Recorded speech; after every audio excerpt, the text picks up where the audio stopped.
Dneska točíme v našem ateliéru zase a máme tady Davida Krumpára z agentury Lighthouse Media Solutions, je to tak? Ano, správně. A budeme se bavit vlastně o tom, jak jste se dostal k tomu, co vy děláte. A jestli možná ještě si, protože... Bylo to úplně v pohodě.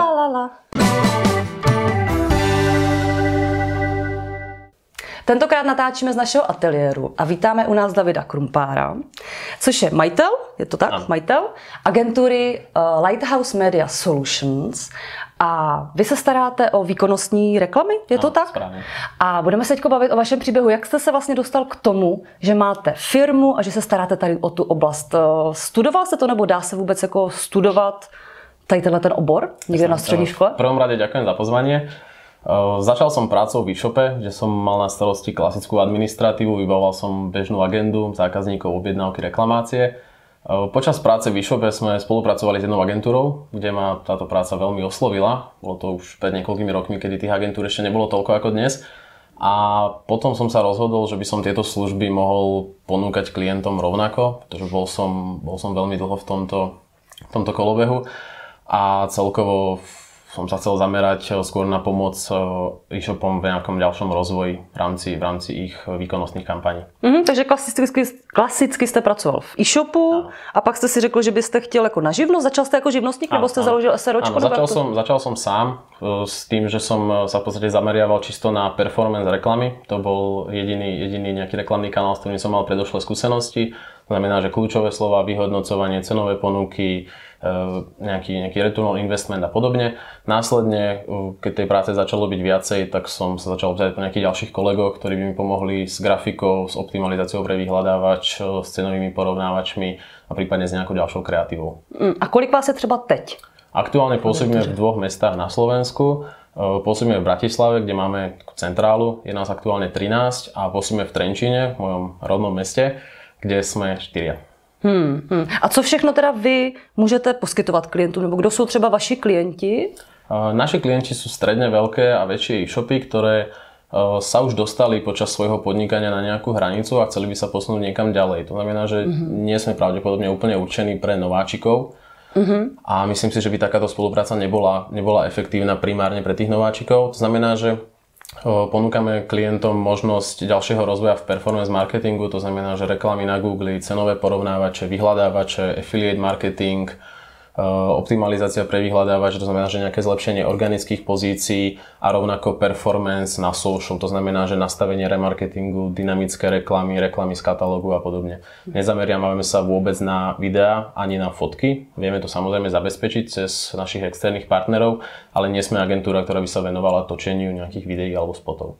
A když teda někdo jako začínající podnikatel a chtěl by si založit e-shop, tak jak třeba, co byste mu doporučil, jako nějaký jako šablonovitý řešení, nebo jak má začít? A keď niekto začínajúci podnikateľ a chcel by si vyskúšať, ako vlastne ten e-shop funguje, aké budú jeho povinnosti, čo môže očakávať od zákazníkov a od celkového chodu e-shopu, tak by som vyskúšal napríklad českú platformu ShopTet, ktorá za nejaké mesačné fíčko vám dokáže ponúknuť funkčný, rýchly, odladený e-shop, ktorý má nejaké preddefinované vizuály. Nahodíte si pár produktov, pár kategórií a v podstate okamžite môžete začať predávať. Keď už v tomto online svete máte nejaké skúsenosti a obzeráte sa po nejakom ďalšom riešení, tak by som sa možno zameral na open source platformy. Najčastejšie je to u nás WordPress, Magento, PrestaShop, kde samozrejme dokážete dostať dobrý e-shop za, nazvime to, dobré peniaze. A potom samozrejme nejaký ďalší level sú už potom custom riešenia, ktoré si vyžadujú samozrejme väčší náklad, ale samozrejme tam sú potom možnosti akékoľvek, to znamená, že je možné prepojiť akýkoľvek účtovný systém bez problémov, akýkoľvek skladový systém. Tým nechcem povedať, že by to open source nedokázal, ale samozrejme môžu nastať nejaké komplikácie. A když teda ten váš klient už má nějaký fungující e-shop a teď by vás chtěl využít, tak vy co vy mu jako nabídnete? Vyloženě už třeba tady zaměření na ty PPC reklamy, nebo i třeba celkově se podívat na ten web a udělat to třeba úplně jinak, nebo tam udělat nějaký úpravy? Jak vy s klientem pracujete potom? V prvom kroku máme s klientom nejaké osobné stretnutie, kde sa najskôr porozprávame o tom, či sme vôbec naladení na nejakej rovnakej vlne spolupráce, pretože komunikácia je pre nás kľúčová a s každým klientom sa musíme vidieť minimálne raz. Ak je to samozrejme technicky možné. Máme jedného klienta aj z USA a tam sme sa bohužiaľ nevideli. Následne vieme zanalyzovať jeho potreby, to znamená, že vieme sa pozrieť na všetky historické dáta, ktoré má dostupné, v ideálnom prípade, ak ich má dostupné, a vieme navrhnúť nejaké body pre zlepšenie. To znamená, že úpravy z hľadiska web developmentu, ktoré vieme rovnako zabezpečiť my, alebo prípadne to vieme supervizovať s jeho developerom a prípadne aj nejaké zmeny v performance kampaniach. To znamená, že vieme klientom poskytnúť nejaký komplexný balík starostlivosti. A kdo jsou takoví vaši typičtí klienti třeba? Nebo segmenty, kde vy? Segmenty sú veľmi rôzne. Máme segment aj z fashion, segment z pracovného oblečenia, segment automotív. Máme dokonca aj nejakých štátnych klientov, to znamená, že sú to veľké weby, ktoré vyžadujú nejaký uptime, vyžadujú nejakú pravidelnú starostlivosť, aktualizáciu, kde v podstate pokrývame komplet celú funkčnosť. Ale to nejsou třeba e-shopy teda? Vy jste zmínil vlastně, že hlavní váš biznis je zaměřený na ty e-shopy? Ano. Nebo jsou to i prostě tady ty weby, jak říkáte, nějaký státní Veľká väčšina nášho biznisu sú práve e-shopy. Dovolím si tvrdiť, že nejakých 80% našich projektov sú e-shopy, ktoré preberáme po niekom inom, po nejakej zlej skúsenosti s predošlou agentúrou alebo s predošlým developerom. 20% tvoria nejaké realizácie, ktoré sú mimo e-commerce, to znamená, že rôzne firemné weby, firemné prezentácie. Tomuto sa však snažíme nejakým spôsobom vyvarovať a príliš sa tomu nevenujeme. My sme skutočne zameraní na tie čísla, na tú výkonnosť a na pokročilejšie riešenia. A z těch vašich třeba zkušeností těch lidí, co k vám přicházejí s nějakou teda negativní zkušeností z jiných agentur, tak co tak jako nejčastěji třeba tam jako by jim nefungovalo nebo s čím nebyli spokojení? Dá se to tak jako zhrnout třeba do pár bodů? Myslím si, že najväčší problém, kedy sa agentúra a klient nedohodne, je nedodržiavanie termínov a nejaké nesprávne očakávania. Veľa agentúr a veľa ľudí si počas spolupráce nedohodnú nejaký systém, či už komunikácie, vyhodnocovania, reportingu alebo nejakej optimalizácie a následne sa vo finále môžu tie očakávania veľmi líšiť. A nie vždy samozrejme je to chyba agentúry, že kampaň nebola taká úspešná, ako mala byť. Môže to byť samozrejme aj chyba klienta, ale myslím si, že je veľmi dôležité nastaviť si na začiatku nejaké reálne očakávania, nejaké milestones, nejaké termíny, kedy by čo malo byť hotové, kedy by čo malo byť pustené. Stretávame sa často s tým, že má byť nejaká konkrétna kampaň spustená v danom termíne a ešte týždeň po termíne kampaň nie je spustená, klient si to nedokáže s tou agentúrou vykomunikovať a to sú samozrejme potom veci, na čom sa najčastejšie rozchádzajú. To znamená, že určite termíny a určite nejaké plnenie úloh a očakávania. My v tomto prípade napríklad máme vlastný tiketovací systém, kde ten klient v prípade, že nájde nejaký bug na stránke, čo samozrejme sa stať môže. Bug na stránke co? Nejaká chyba na stránke. To znamená, že je niečo hotové, funkčné, môže sa samozrejme stať, že niečo prestane fungovať alebo sa rozbije. Vie nám takúto chybu nahlásiť mimo samozrejme nejakého telefónu, čo je úplná samozrejmosť. Veľa klientov preferuje písomný kontakt, nemá čas telefonovať, nechcú telefonovať. Vie nám nahlásiť takýto bug aj cez tiketovací systém, kde veľmi jednoducho priloží nejaký screenshot. U nás sa to zaeviduje v systéme hneď ako je tiket vybavený, čo samozrejme zmluvne garantujeme, kedy sú aké chyby odstránené, tak klient dostane opäť notifikáciu. To znamená, že tá komunikácia je veľmi pružná, ale ako vravím, máme klientov, ktorí komunikujú aj napríklad cez Facebook alebo cez WhatsApp. Skutočne tá komunikácia, veľmi na nej trváme, to znamená, že môže byť v akejkoľvek forme, ale musí byť. Předpokládám, že tady v té vaší oblasti jsou měřitelné asi data, že když přeberete nějakého nového klienta, uděláte s ním nějakou práci, ať už mu teda postavíte nějak úplně nový web nebo nastavíte nějaký ty výkonnostní kampaně, tak se to dá asi nějak potom měřit, ne? Aby ten klient viděl teda, že byl bod A a teď je bod Z a jak mu to teda pomohlo s tím biznisem. Co jsou u vás ty měřitelné data, na kterých vlastně vy ukazujete, jestli se daří nebo samozrejme, je možné všetky naše aktivity vyreportovať. Je to hlavná výhoda digitálu, že všetky aktivity je možné reportnúť, povedal by som, že až do posledného centa. To znamená, že my v podstate pravidelne reportujeme z nášho systému do grafickej šablóny všetky štatistiky, ktoré klienta najčastejšie zaujímajú. To znamená, že to je nejaká návštevnosť, výnosy, okamžité odchody, úspešné, neúspešné kampane a podobne. Ale samozrejme mávame každý týždeň s konkrétnym klientom aj call, kde si vlastne tento report bližšie rozoberieme, tak aby klient bol tiež informovaný, na čom stojíme, čo sme skúsili, čo ideme skúsiť a ako bude spolupráca pokračovať. Ak máme náhodou klienta, ktorý si na takýto spôsob komunikácie nevie nájsť čas alebo mu to jednoducho nevyhovuje, tak som si takmer istý, že tá spolupráca nebude efektívna, pretože my nie sme špecialisti na každý segment a sú segmenty, kde naozaj potrebujeme venovať jeden druhému čas, aby sme dokázali pochopiť, ako rozmýšľajú napríklad koncoví zákazníci. A stane se třeba někdy i, že se setkáte s nějakým klientem, kde prostě si vykomunikujete, že ta spolupráce jako nebude vyhovující, že zjistíte, že prostě on má jiný očekávání než vy, nebo vyřešíte jiný segmenty, že mu nemůžete pomoct? Samozrejme sú klienti, ktorí sú napríklad príliš veľkí pre nás, myslím si, že nájdu sa aj takí, ale potom sú samozrejme klienti, ktorí sú pre nás príliš malí a myslím si, že by sme im v danej cene, ktorú my samozrejme nemôžeme veľmi prispôsobiť malému klientovi, nedokázali poskytnúť takú kvalitu, akú by sme chceli a tým pádom by tá spolupráca nebola efektívna. A my si budujeme dlhodobé spolupráce, ktoré trvajú 4-5 rokov. To znamená, že pre nás klient, ktorý s nami pracuje povedzme mesiac alebo dva, tak nechcem povedať, že nie je dôležitý, ale je pre nás oveľa dôležitejšie povedzme začať na nejakej hranici, postupne sa spolu naučiť fungovať. Aj pri tých našich dlhodobých spoluprácach samozrejme ten efekt nebol okamžite, tiež sme sa museli naučiť, ako to funguje, akí sú zákazníci a vybudovať si nejaké dlhodobé partnerstvo. A vy teda máte ten váš slovenský trh, předpokládám, pak ještě teda jste zmínil USA, že máte nějakého klienta, kde všude máte vaše klienty a jaké jsou vaše plány třeba? Od nového roka, v podstate od januára otvárame Česko, Maďarsko, Poľsko. Znamená, že chceli by sme sa dostať do všetkých krajín, ktoré sú aktuálne pre slovenské a české e-shopy zaujímavé. Následne by sme sa chceli dostať smerom ďalej na východ, Bulharsko, Rumunsko. Jaký jsou třeba vaše propagační kanály? Protože na tom webu vašem není moc nějakých, že jo, teď hodně takový ten marketing, že jo, obsahový, kde se píšou články, že jo, takhle se ta firma propaguje. U vás to tak až tak není, co jsem si všiml. My sme veľmi špeciálni v tomto.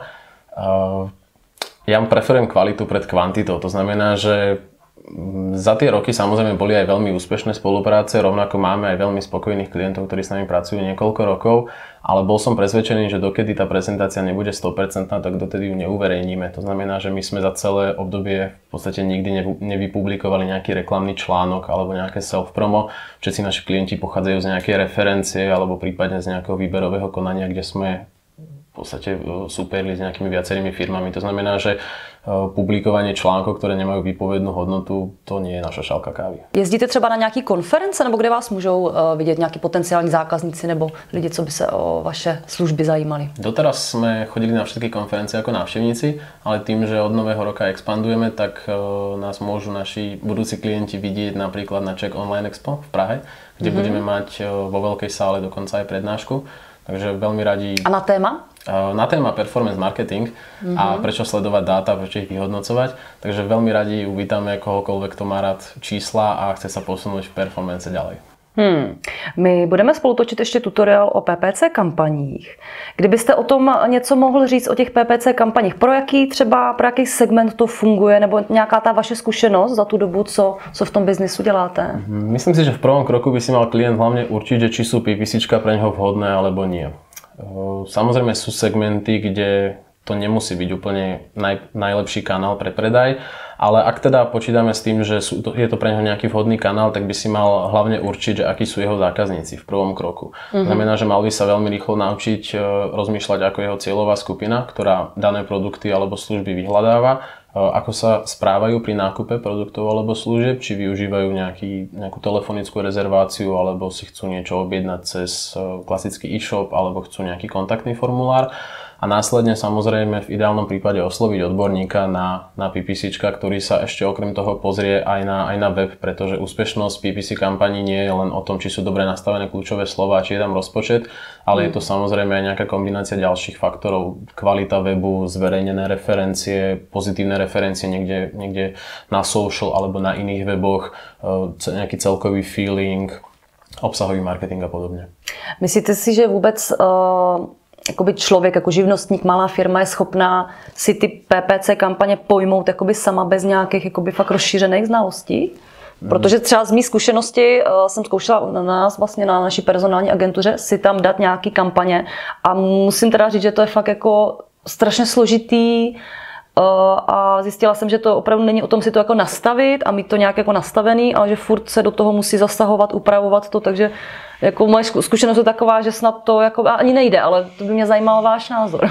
Veľmi záleží od segmentu. Samozrejme sú miesta, segmenty, kde Môžu to byť nejaké služby v malom meste, kde vám skutočne stačí veľmi jednoduchá reklama, pár kľúčových slov a preklik na mapu alebo preklik na rezerváciu a môže to fungovať. Ale ak sa rozprávame o nejakom e-shope, ktorý má napríklad desiatky kategórií a stovky alebo tisíce produktov, tak si myslím, že to je už práca pre špecialistu, alebo na druhú stranu tomu musíte venovať veľmi veľa času, či už na nastavenie, následnú správu, reporting, vyhodnocovanie, nejakú ďalšiu optimalizáciu. To znamená, že nejaká univerzálna odpoveď asi neexistuje. Navrhol by som možno vyskúšať si to sám, pretože je veľmi dôležité mať aspoň základnú znalosť toho, čo prípadne bude pre mňa robiť agentúra. Tá komunikácia potom vie byť na úplne inom leveli, ale myslím si, že ak to má byť nejaký väčší projekt, tak určite by som to zveril odborníkovi. A když se ještě vrátíme do toho podnikatelského segmentu, mohl byste třeba nasdělit nějaký vaše takový tipy třeba pro začínající podnikatele? Jak dlouho podnikáte vlastně? Aktuálně 5 rokov. Aha, tak nějaký takový jakoby věci, co jste zjistil, že fakt jste třeba udělal na začátku blbě, nebo naopak fakt jako dobře, nějaký dobrý rozhodnutí nebo špatný rozhodnutí? Zlé rozhodnutie bolo, že som si myslel, že dokážem všetko spraviť sám. Alebo respektíve, že nepotrebujem s ničím pomôcť. A to fungovalo veľmi dobre do doby, než sa mi podarilo vypredať všetok svoj čas. A samozrejme začala kvalita tej práce klesať. To znamená, že prvé zásadné rozhodnutie bolo delegovať nejakú prácu, aj keď samozrejme tá delegovaná práca podľa môjho subjektívneho názoru nemusela byť na 100% dobre urobená, ale je to veľmi nejaké zásadné podnikateľské rozhodnutie. A po jak dlouhé době to u vás bylo? Když si fakt vezmete ten začátek, tak třeba po roce, po půl roce? Myslím si, že to bol asi rok. Jo, takže rok jste se tak nějak v tom sám a pak jste zjistil, že už fakt musíte prostě tu Potom som zistil, že už absolútne nemám šancu nejakým spôsobom stíhať akvizíciu ďalších klientov a dokázal som samozrejme vybaviť toho relatívne dosť, dokázal som zarobiť relatívne dosť, ale nedokázal som sa nikam ďalej posunúť, pretože som jednoducho na to nemal čas. A v prípade, že som strávil jeden deň napríklad na cestách za klientom alebo súkromne, tak samozrejme tá práca nebola hotová. To znamená, že veľmi rýchlo som zistil, že toto nie je cesta a musel som sa naučiť tie veci delegovať.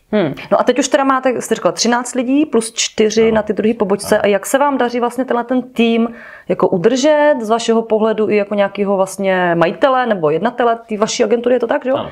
Tak to jako řídit vlastně celý ten biznis, aby ty lidi dělali, co mají, aby neprokrastinovali a aby to prostě to fungovalo. Úplne najzákladnejší point je ten, že my sa nedelíme na zamestnancov a na šéfa, ale sme kolegovia. To znamená, že všetci majú rovnaké slovo, majú rovnakú váhu. Okrem toho máme veľmi benevolentný systém práce. To znamená, že keď niekto chce pracovať z domu, pretože mu to doma vyhovuje, alebo chce pracovať po obede, pretože ráno spí do 12, je to úplne v poriadku. Máme nastavené nejaké termíny, ktoré sú od klienta odkomunikované, sú schválené. Sú tam samozrejme nejaké rezervy, pretože vieme, ako to chodí. A ak je všetko hotové v termíne, tak nemám problém s tým, aby ktokoľvek pracoval odkiaľkoľvek, nemusím ho ani vidieť, ani s ním nemusím hovoriť. Keď je všetko v poriadku, je to bez problémov a spolupráca je fajn. Samozrejme je veľmi dôležité aj udržovať nejaký vzťah, to znamená, že máme nejaké team buildingy, akcie, bary podobne. Ale ako vravím, ten systém práce je veľmi benevolentný, každému vyhovuje niečo iné. Myslím si, že nejaký režim od 8 do 4 je v takomto segmente úplne neefektívny. Na manažovanie úloh používame CRM-ko, ktoré máme napojené na interný kanál, to znamená, že v rámci projektov komunikujú vždy ľudia, ktorí na projektoch pracujú. Tým pádom si viem veľmi jednoducho odkontrolovať, v akom stave sú úlohy, na čom sa pracuje, čo stojí. V prípade, že je nejaký problém, dostanem včas informáciu a viem to odkomunikovať s klientom. Pretože samozrejme problémy sa stávajú, to je nie sme neomylní, tiež sme veľakrát urobili nejakú chybu alebo zlú kampaň, ale je veľmi dôležité to vedieť odkomunikovať klientovi a ideálne včas. A takhle ještě ta vaše zkušenost s těma zaměstnancema je něco, co třeba tam jste zjistil, že třeba nefunguje, nebo jste se na tom spálil? Na termínoch. Ja som vždy svetil termíny a myslel som si, že tie musia byť vždy dodržané.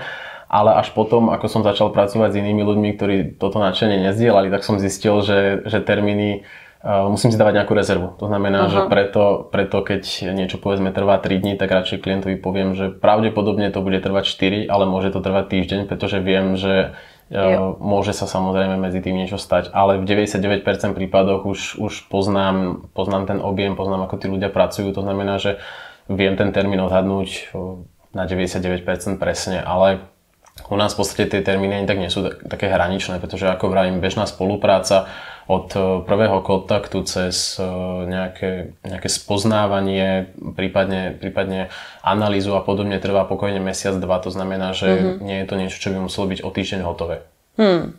Tak já vám moc krát děkuju a my se teď vrhneme na tutoriál na PPC kampaně. Ďakujem. A teď uvidíte ukázku. V prvom kroku, respektíve prvý riadok tejto reklamy je definovaná URL adresa. To znamená, že aby ten zákazník videl, kam sa na tom e-shope reálne dostane. Následne sa teda nachádza nejaký nadpis tej reklamy. Tie nadpisy sú rozdelené konkrétne na 3. Následne sa nachádza popis 1, popis 2 a následne sa nachádzajú rozšírenia. Rozšírenia slúžia na to, aby sme dokázali v prípade, že zákazníka neosloví text v prvej časti reklamy, ho prípadne presmerovať na niečo, čo by ho osloviť mohlo. To znamená, že mňa napríklad nezaujala cena, ktorú som videl v rámci tejto reklamy, ale zaujalo ma, že majú okrem toho výpredaj. To znamená, že v prípade, že je tam niečo, čo toho zákazníka upúta, môže na to kliknúť, môže sa pokojne dostať do nejakej inej kategórie alebo na iný produkt. V rámci rozšírenia teda určite odporúčame tieto rozšírenia o podstránky, či už to budú nejaké výpredajové kontakty, manuály, návody, prípadne nejaké ďalšie kategórie, prípadne ďalšie produkty. Rovnako odporúčame rozšírenia o popisy, kde v podstate dokážete napísať niečo ďalšie, čo by ste chceli zákazníkom odkomunikovať a nezmestilo sa v rámci popisu 1 a popisu 2.